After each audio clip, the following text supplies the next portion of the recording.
Pionnier, une nouvelle vidéo sur le Cardano ADA USD. La situation globale pourrait s'apparenter à un bull flag. On a ici le flag et toute la partie bull. À ce moment-là, en unité de temps 3 jours, on pourrait très bien prendre ces objectifs là et en les reportant, on aurait un objectif de Cardano à long terme à 45 USD. On va faire une petite analyse très rapide en unité de temps weekly.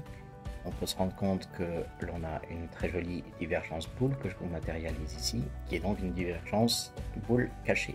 L'utilisation des divergences peut se faire également en utilisant celle-ci par exemple, où nous avions une divergence bear et qui correspondait au sommet du Bitcoin à ce moment-là. Nous avions d'ailleurs une double divergence bear.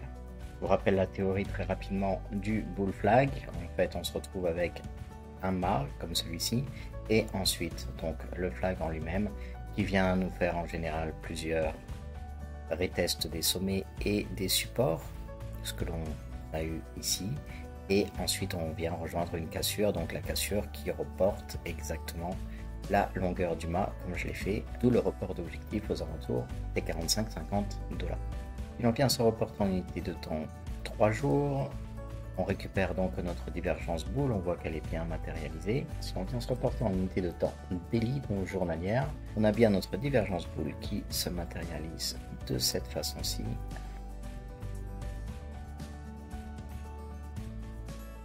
Avec au niveau du RSI pour l'instant, un RSI qui est aux alentours des 45, donc toujours sous la moyenne des 50, avec possibilité de cassure de la résistance du bull flag, avec la cassure en même temps des 50 du RSI. Si nous avons cassure, on pourrait avoir une forte tendance haussière et cette tendance haussière pourrait arriver en même temps que le Bitcoin poursuivrait vers son SOS, voir la vidéo que j'ai faite ce matin sur l'analyse du Bitcoin du 18 septembre 2023. En unité de temps 12 heures, on se retrouve avec toujours la même divergence bull. Et donc lorsqu'on est en 12 heures, vous savez qu'en général je travaille uniquement qu'en 3 jours et en 12 heures on commence à avoir beaucoup de bruit, donc à vérifier si en effet cette cassure en 12 heures nous permettra de casser la résistance que nous avons ici sur le flag.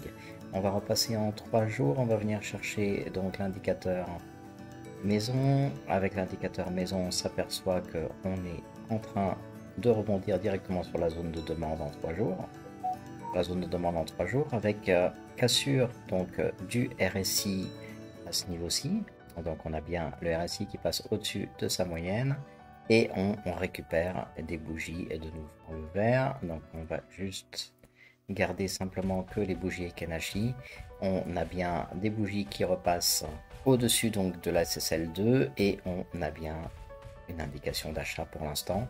On va voir si on est capable de casser la trendline ou si on va simplement s'en servir de rebond pour casser la zone de demande et aller chercher des plus bas. Si l'on enlève de l'indicateur donc les bougies en Ekenashi et qu'on récupère les bougies normales, on a également la cassure à la verticale de la SSL2 et on conserve une forte divergence bull comme matérialisée ci-dessus. Donc le rebond pour l'instant devrait nous permettre, si on arrive à casser la résistance, de venir chercher les 48%, donc aux alentours de 0,370 ADA USD. Intéressant de poser les Fibo du coup, et en posant le retracement de Fibo sur la globalité de notre mouvement, on vient à rechercher une zone de smart money qui se trouve entre les 0,618 et 0,786 et qui va correspondre parfaitement à la zone de vente pour pouvoir venir chercher en rouge sur notre diagramme. Et pour l'instant on s'attend donc à un rebond qui viendrait chercher cette zone entre les 0,343 et les 0,392 dans l'hypothèse où on aurait simplement une continuation baissière avec une future cassure de la zone de demande.